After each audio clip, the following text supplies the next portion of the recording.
What's bubbling, magical people? Welcome back to the Witching Hour with Miss Merlin, where we like to talk about all things witchy and magical. Your one-stop source for everything spellcasting, ascension, healing, tarot, mediumship, psychic gifts, spirituality, deities, chakras, plant medicine, healing, nature, and much, much more.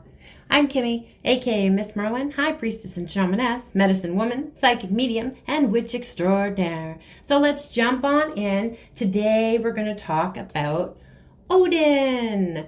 And as a lot of you know, Odin is very, very important to me, one of my patrons. So we'll get into that, but I just wanted to say for a moment, this is the second time that I tried to record this. The first time I had it half done, and I had it paused because I had to take a break because I can't sit for very long. I'm really struggling, guys. I hurt myself pretty good shoveling.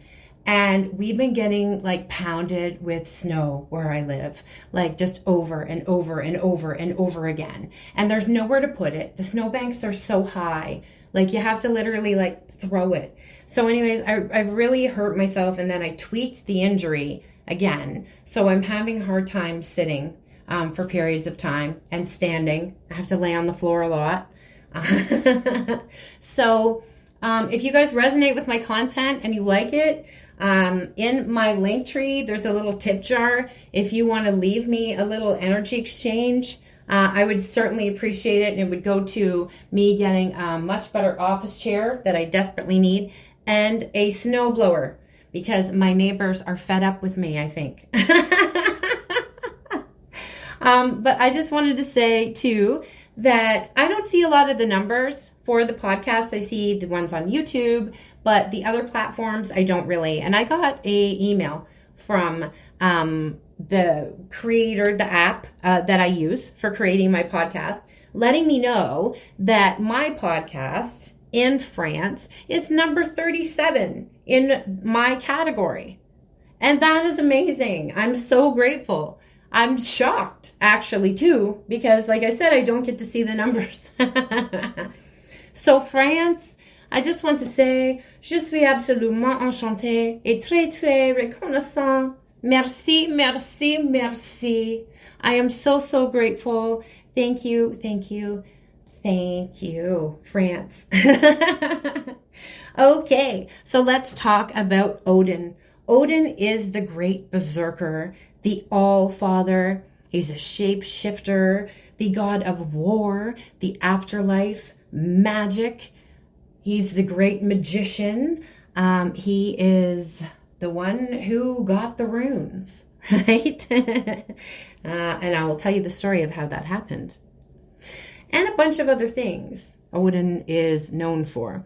He is the ruler of the Asgard and the Aesir set of gods. The gods are in two separate factions, okay? So there's the Aesir and the Vanir, which we talked about a little bit in my Freya episode. All right, so he is the ruler of the Aesir, okay? And he fathered a lot of the Aesir gods, and we're going to talk about that too. Some of them you're probably familiar with, like Thor, of course. So if you've seen the show Vikings, you would know Ragnar's a descendant of Odin. So since he's my ancestor, I guess that would make me a descendant of Odin as well. So yay! As we go through this and we talk more about Norse mythology, I'm going to tell you a little bit too. If you are a fan of the show Vikings, I'll tell you intertwined within that what they got wrong. Because the show, of course, for dramatic purposes, they created a lot of things and took out a lot of things and dramatized a lot of things. So anyways, I will let you know what they got right and what they got wrong as we go through all of this. So he's also known as the granter of the silver tongue, which is a darker aspect, which we will get into when we talk about the stories, and his spear and his broken shield. So his three-pronged spear is called Gungnir.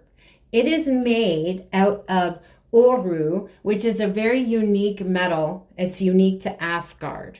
Okay, and it was crafted for him by the magical dwarves. And we talked a little bit about the magical dwarves in the story of Freya's necklace in the Freya episode. So, Odin is also known for being the god of poetry and creation. And he could also grant the ability for others to compose poetry as well. And we'll get into how he got that gift as well. So he's a very powerful practitioner of magic, very powerful shaman. He was married to Frigg, but there is a lot of debate if that is truly Freya. So with Frigg, he had two sons, Balder and Hud, and he had more out of wedlock. Surprise, surprise. So Thor, Hodor, Hermod, Tyr, Heimdall, Vidar, Valley, Brehi, and more.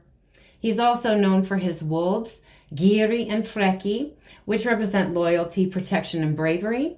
He's also known for ravens, and he has two of them, Hugin and Munin, symbolizing thought and memory. And they were spies. They go around and pick stuff up and see stuff and go back and tell Odin. And he has this 8-legged horse, Sleipnir, who can fly. So that gave him the ability to gallop over the ocean and the air. So the symbols that are associated with him is, you guys have probably seen it before, the 3 triangles. It's called the Valknut. It's the symbol of slain warriors. Now, recently I've seen some stuff about that being a represent symbol for white supremacy or something like that. And that makes me furious, because that is not at all. No, and no, and no. I take it back. I take the power back from it. You can't have it. F you. So also known for the Viking compass. Sorry, I couldn't find the word. Which is Vigvisor, which you have probably seen that symbol before as well. Guys, I'm really working on trying to get some sort of video to go along with this, maybe on YouTube or something, so I can show you these things that I'm talking about. All right. So he is the pantheon of Norse mythology. Okay, you've probably heard of Valhalla before. That's the Great Hall. He is the one who presides over the Great Hall. All right, and it was very important to the Vikings to get to Valhalla. And how you get to Valhalla was to die in battle. All right, you had to die in glory. And if that wasn't the case for you, sometimes you would go to Folkrangir, which was Freya's hall. And it's kind of debated. It depends on what text you read on how to get into Folkrangir, right? It was said sometimes that warriors who didn't fall in battle, who like died of old age or, of sickness or something like that, mothers who died in childbirth, things like that, they would go to Freya's realm.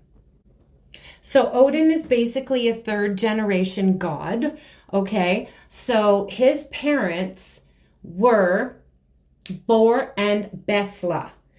And he had 2 brothers as well, Ve and Vili. And they created the realms. So there's 9 realms in total. There was already 2 that were in existence. Okay, so there was 2 that were already in existence. All right, so there's Niflheim, which was a place of frost, ice, snow, mist. Then there was Muspelheim, a place of fire and home to the giants as well. And this is also where the world tree, Yggdrasil, is. And then we have Asgard, which is home of the Aesir tribe of gods. And also where the Bifrost Rainbow Bridge is. And then there's Vanaheim, home of the Vanir tribe of gods. Then the Alfheim, which is home of the bright elves, okay, or the light side elves, okay. And then there's Jotunheim, which is the home of the frost giants, and they are the Jotun. Okay, that's the singular, Jotun, and Jotnir, I think it is for plural. And then there's Midgard, which is the home for the mortals, the humans, and it's positioned between Jotunheim and Asgard. Then there's Nidvellir, and that's the home of the dwarves, the dark elves, and it's beneath the surface of Midgard. Okay, so just beneath the surface of our human realm. And then there is, of course, Hel, which is the home of Hel, who is one of Loki's daughters, who I'll talk about in another episode. All right. And she is said to be a half beautiful woman and half decaying corpse. So she was banished and sent to the underworld and became the queen of Hel. So it's the home of Hel and her familiars. It's the final abode for the dead who were not chosen to sit in Odin's hall or Freya's hall.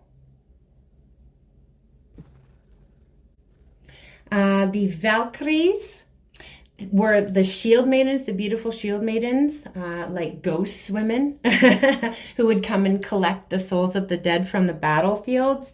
They were created also by Odin and Freya.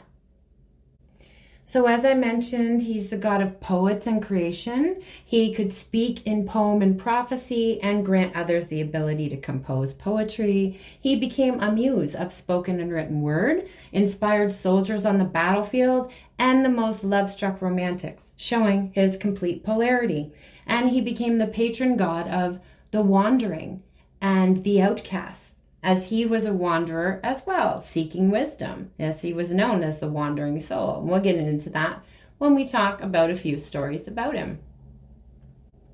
So when him and his brothers created Midgard, the realm of the humans, they created the first two humans out of timber, apparently. Okay, so they were Ask and Embla, and it was Odin who gave humans the first breath of life.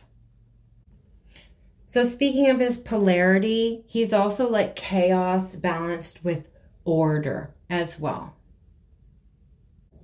So it's also said that Odin and Freya created the Valkyries, preparing an army of the best warriors for Ragnarok, which was their end of the world. And they chose those warriors on purpose, because what you need to know is the Norse gods were not immortal. So the reason Odin is known as the Wanderer is because he crossed the Rainbow Bridge from Asgard to Midgard, the realm of the humans, and walked amongst the humans in the form that we recognize him as, the old man with the staff and the cloak. And he chose that form so he didn't appear as a threat, right? He wasn't a threat to daughters because he wouldn't want to marry them because he's too old, and he's not a threat to the men, right? So he could just kind of slide in and out, just kind of unrecognized. And he did this in seek of knowledge, because as we know, Odin had an insatiable thirst for knowledge and wisdom. It was never enough. So we're going to talk about the first one, the meat of poetry and wisdom. There were 3 casks made by the dwarves, and it was hidden beneath the mountain of Hinikborg, and it was guarded by the giantess Gunnlod. So Odin, went to the land of Baugi, who was a giant. Okay, also where that mountain is. And he shapeshifted into a young worker, the form of a young worker. He met 9 workers, farmers, who agreed to let him work with them for the day. While they were taking a break, Odin took out his whetstone and sharpened all of their tools. Their tools then yielded 3 times the normal amount, and they were grateful, and they paid Odin well. They then wanted to buy his whetstone, but Odin warned the price was high. So he backed up a few steps as the men circled round, and he threw it into the air. All stepped forward, and as they did, their very sharp weapons and tools slay the other men who also stepped forward greedily. So now all slayed lay dead. So he went to Baugi's door, claiming to be Bolvikr, the worker of misfortune. And he took him to the field to witness the dead farmhands. and he claimed to see the altercation of them all, saying cross words to each other and slaying each other. And Baugi was very upset because he couldn't finish the harvest and then carry everything himself. And he would be in trouble with Situn, which is his giant brother, okay, the ruler of this area, if he did not fill the walls of the hall to heaving, because that was the deal he made with Situn. So Odin, being very cunning, stated that he would do the work, but the price would be that if he brought the harvest and did the work of 9, then he, Baugi, would have to assist him in getting a sip of Situn's mead. Now, Situn had some of the mead, the magical mead of poetry and wisdom that Odin was looking for. So Baugi agreed, thinking there's no way that he could lose this. There's no way that this farmer guy can do the work of 9 men. So when the full days of harvesting were done, Baugi returned to the field and to his farm, and he looked at Odin, and Odin went and showed him the barn, which was now stacked to the rafters with hay and food. Odin did more than the work of 9. To Baugi's delight and upset, because he had lost the bet, they attended the harvest celebration held by Baugi's brother, Situn.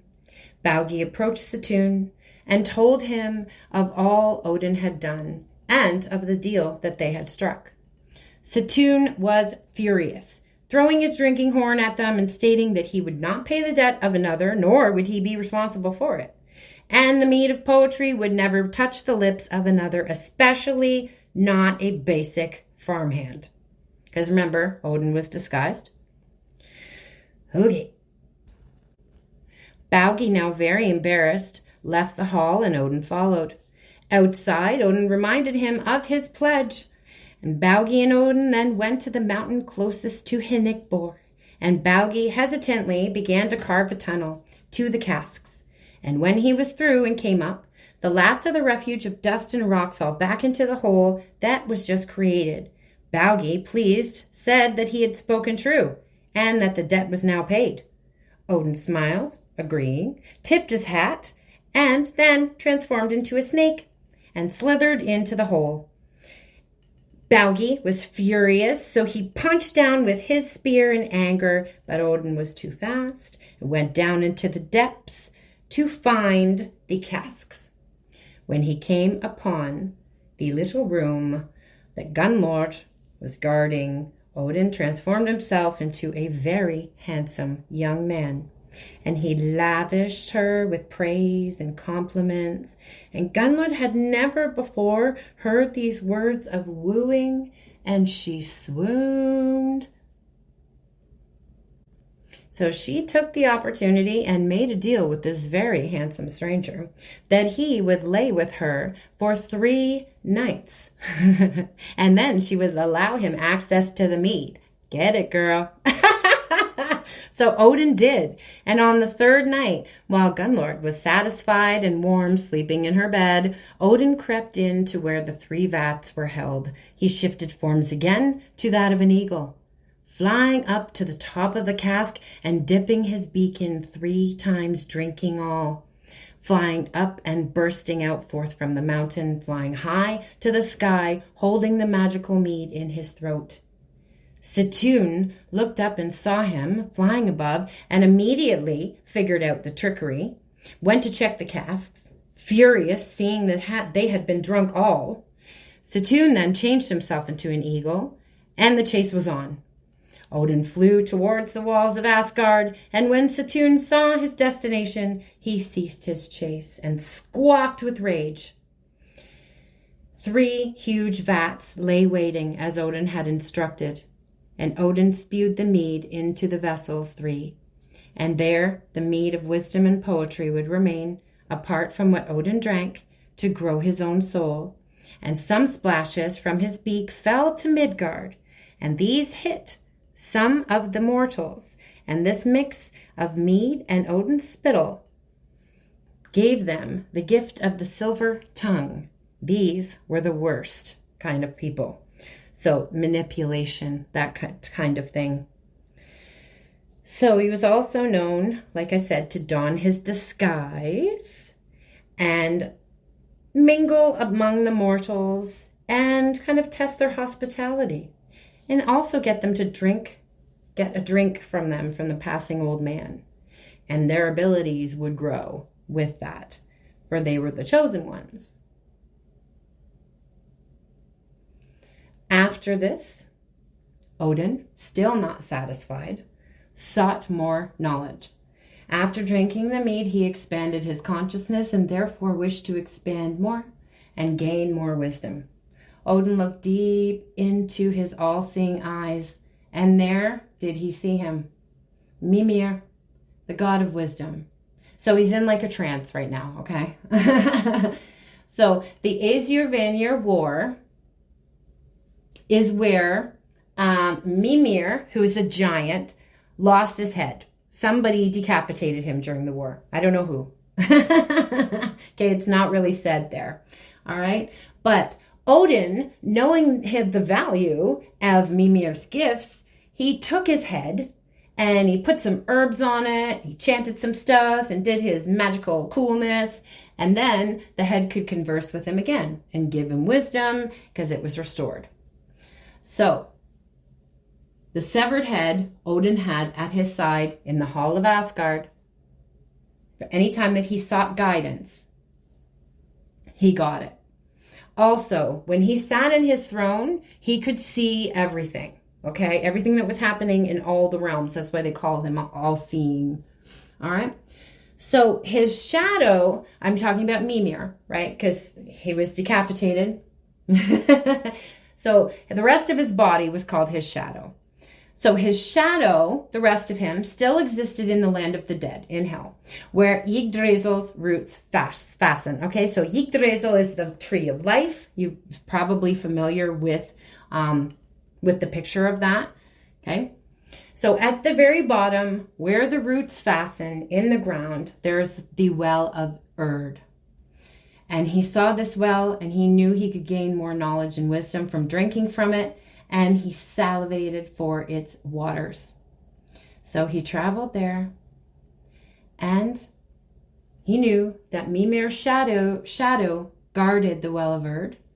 And when Odin arrived, he blocked his way. He then gave a prophecy. No one can walk from this place as they strolled within. No one can take from this well without also giving. So long did Odin ponder this threat, challenge, prophecy. Odin offered Mimir gold, and he laughed at him and said, "For what use is gold? For one's life is over."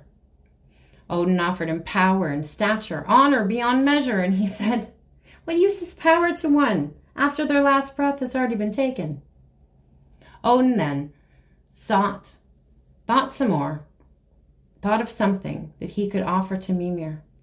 He then had an epiphany, and he cut out his own left eye. He offered it to Mimir, that Mimir would have his sight. All of the vision of all of the realms would be his. Mimir nodded and took his eye as payment. And then he dipped his drinking horn into the waters and allowed Odin to drink his fill.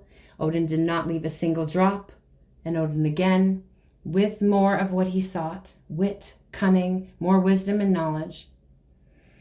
He grew his understanding of the mortals, the ways of them, the ways of the Aesir, the ways of the Vanir, the ways of the winds and the water, and the realms themselves. And yet, Odin still didn't feel complete. He wanted more knowledge, more learning. The path now led inward, and he fell into a bit of despair. He would offer himself as a sacrifice from the deepest depths of Yggdrasil at the well of Erd. He'd found some wisdom, and he would seek more atop its mighty branches. So Odin climbed until he reached the top, and there he began his preparations for what was to follow. He inflicted a great wound upon himself through his chest with his spear, and then tied his leg and threw the other end of the rope up and over the mighty branches, secured it, and leapt off from where he stood. Then he hung upside down from one leg and looked down upon the world in its entirety, each and every realm. Long he hung, bleeding his life's blood from the self-inflicted wound. No food or water for 9 full days he hung on the cusp of life and death, looking into the light and the darkness. And on the 9th night, Odin's haze lifted, and he understood that he had long let his pain rob him of clarity. On the 9th night, he looked to the night sky, the stars blurred, and in the blackened sky the darkness all washed away, and there he saw the first images form. Sharp line sigils, one after another, burst into flame, the hidden words, the hidden runes, the dark secrets of reality. They appeared one after another, each a combination of scratches, each a hidden truth, each a secret revealed only to him. And with these runes, he could make notes and send messages. But this was not their true potential, nor their true use. For each had a meaning and power. And if you were to carve these images into the Greigidrizel, the tree of life, its branches would then extend this magic out into the reality. All realms were held up by the world tree, so carving into its bark and flesh sent that power out to all. He'd sacrificed himself to himself, and he had died, but yet remained. Then he was fertilized with more knowledge and wisdom, and truly grew into the All-Father. Reborn, he howled into the night. With the runes, he could heal his body and mind. He could bind his enemies, constraining them from making their weapons useless against him. He could extinguish flame, call lightning, banish malevolent magic and their crafters. He could wake the dead. He was a master of necromancy. Win any lover and know the minds of others. To know something is to know how to create it, or to destroy it, or to manipulate it. Through the runes, he could see more than he could ever see with his 2 eyes.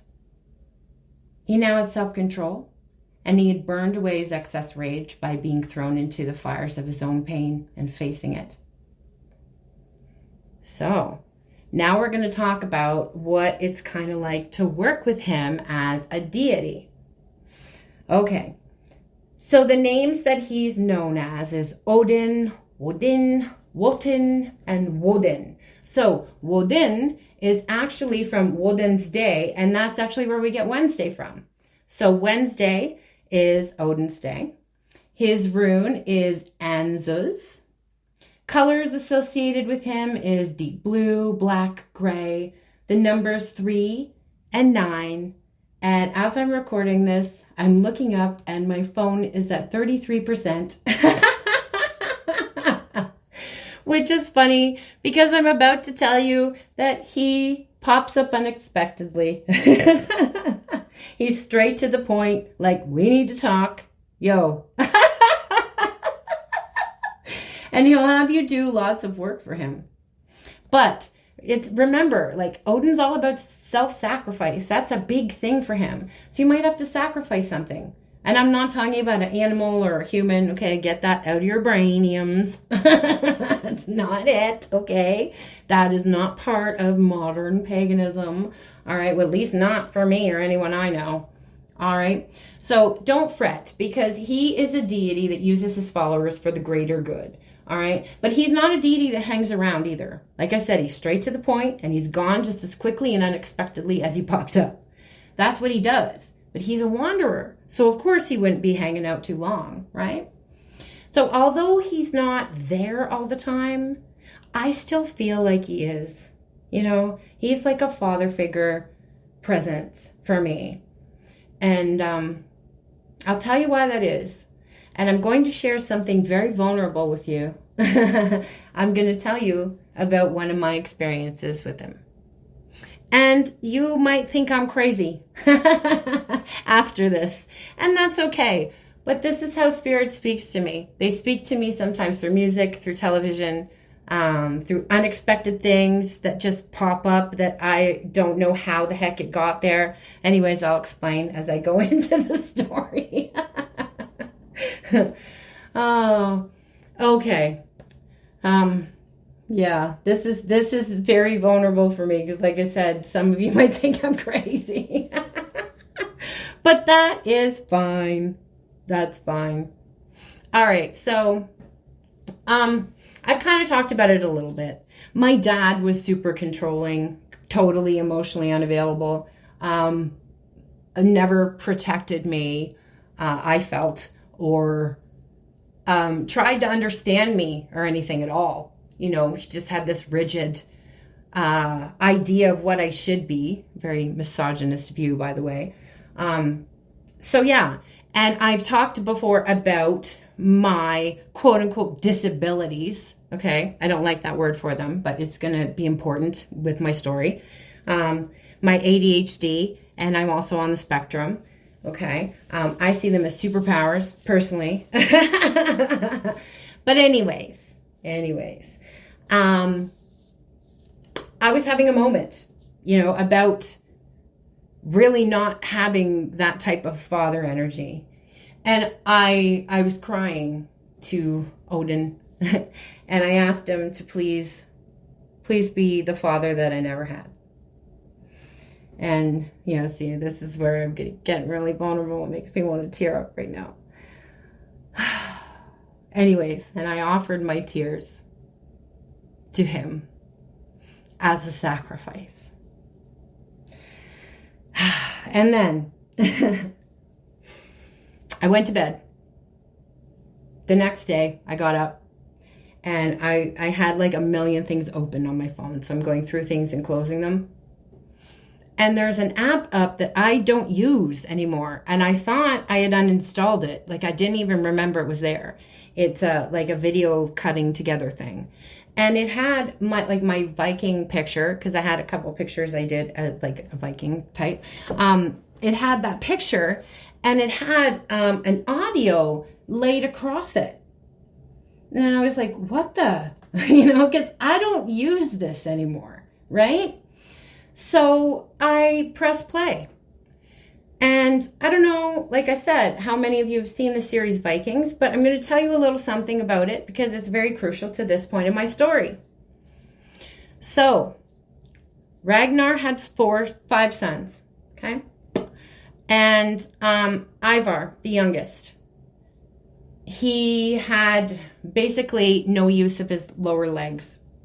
So back in that day, a baby like that was put out to die. And that's exactly what he did. But his wife and Ivar's mother followed him secretly and picked Ivar up, took him home, and said, no, like, we're not doing this. We're keeping him the way he is, right? So that's what happened. So you have to know that. When he was older, him and Ragnar went on a little journey and they had a moment. And this is what was laid over my picture. This is the quote from the series that was laid over my picture. How? I don't know. Okay. Quote, Ragnar saying to Ivar, I was wrong. You have a strength that even your brothers don't have. You're like a deaf man whose eyesight is sharper than anyone else. You are special, not in spite of your legs, but because of them. People think that you are not a threat, but I know differently.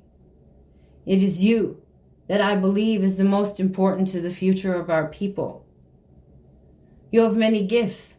You do not think like other men. You're unpredictable, and that will serve you well. Use your anger intelligently. Everyone will always underestimate you, and you must make them pay for it. Now, again, you might think I'm crazy, but that particular thing laid down over that picture when I had that moment the night before with the energy of Odin. That to me was him speaking to me, right? Instead of the legs, it was my mind. And I did carry a lot of anger for a really long time. And I still do. But that's, use your anger intelligently. And I will never, ever forget those words. They're burned into my brain forever now. And, yeah. So that was one of my experiences with him. Like I said, he's in and out pretty quickly. He does answer. And when he's sending you signs, okay, you'll know, like, he wants to talk to you. The fact that you're here right now, learning about him, listening to this, is an offering in itself to him.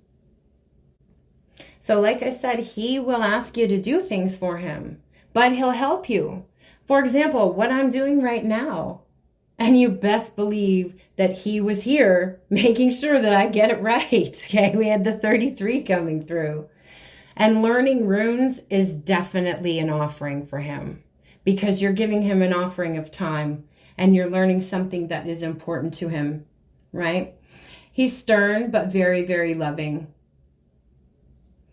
You can offer, like, you can leave physical offerings too, like mead, hard liquor. He doesn't eat.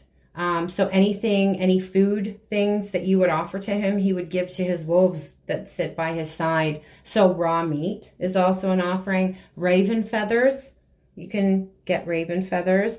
Or if you can get like wolf claw or something, like ethically sourced, of course, like naturally shed. Okay, no harm to animals ever, all right? Never ever. I don't even sacrifice animals to eat them. I'm a vegetarian. Oh, okay. So rather than the physical offerings, though, like I was saying, he prefers the other things, such as learning, right? And gaining knowledge, because he was all about that, the pursuit of knowledge and wisdom. And like you're doing right now by listening to this about him. Yeah, it's the best offering is to learn and teaching other people about him and Norse mythology, like I'm doing right now. This is my offering to him. So he also loves poems and singing to him as well.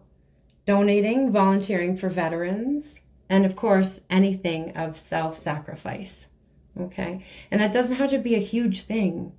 All right. It's just giving up little things that are standing in your way, or again, your time for learning and gaining knowledge.